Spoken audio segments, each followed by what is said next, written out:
Take the subway across New York and, for most ordinary journeys, the distance does not change the base fare. Do the equivalent in London, and where you start, where you finish, and sometimes even when you travel can change what you pay. In the next 5 minutes, we will compare the real numbers, understand why these two cities price public transport so differently, and answer the bigger question: which system is actually fairer to commuters? Let's start with New York.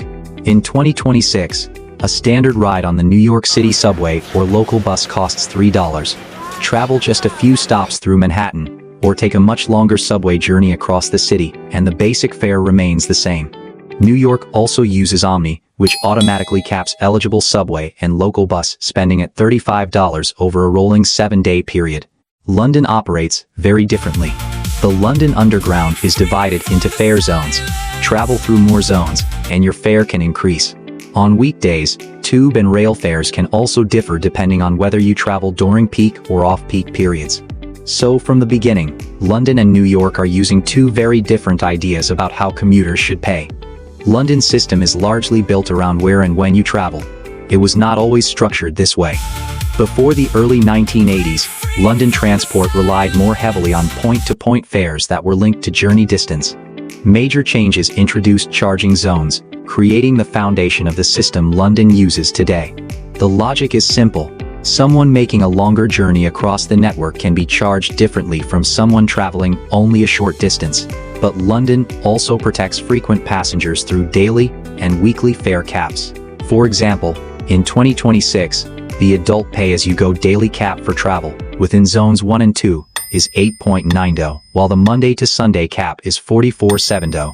That means London calculates individual journeys in detail, but once a passenger reaches the appropriate cap, additional eligible travel no longer keeps increasing the cost. New York takes a different approach.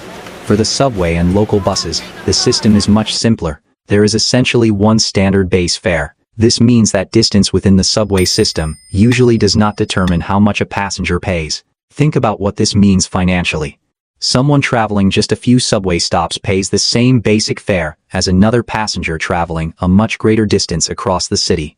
In relative terms, this makes long subway journeys much better value. For people living farther away from major employment centers, particularly Manhattan, that can make a significant difference. But there is an important detail. Not every form of public transport in New York uses the same flat fare structure.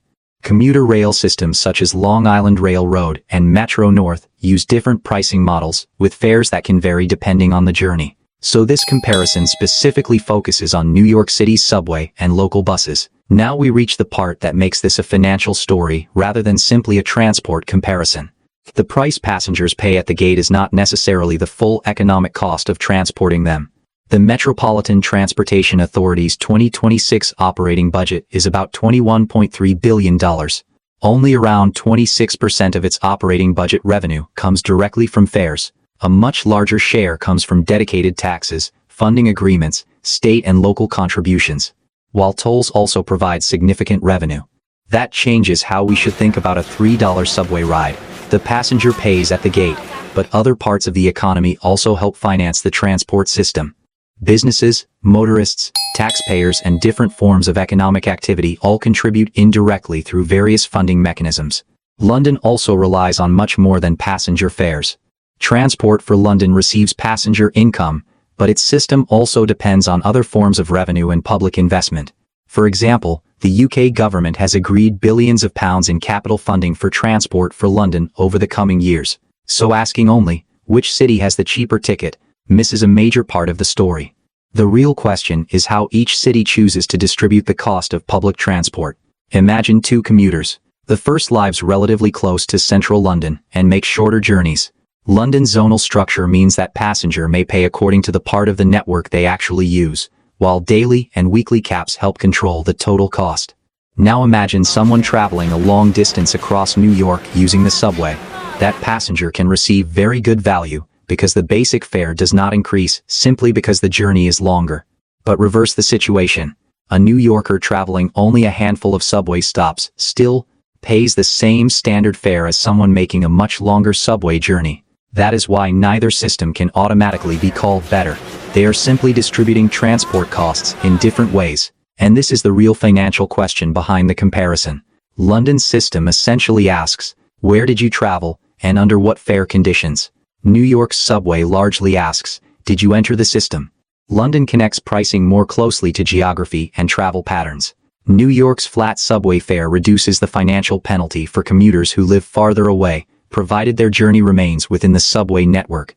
Both cities then use fare caps, public funding, taxes and other revenue sources, so that ticket prices do not carry the entire financial burden of operating enormous transport networks. So which system is actually fairer? If fairness means paying according to the journey you make, London has the stronger argument. If fairness means not financially penalizing subway passengers simply because they live farther away, New York has the stronger argument. And that is the real reason two of the world's biggest cities can move millions of people every day while charging commuters in completely different ways.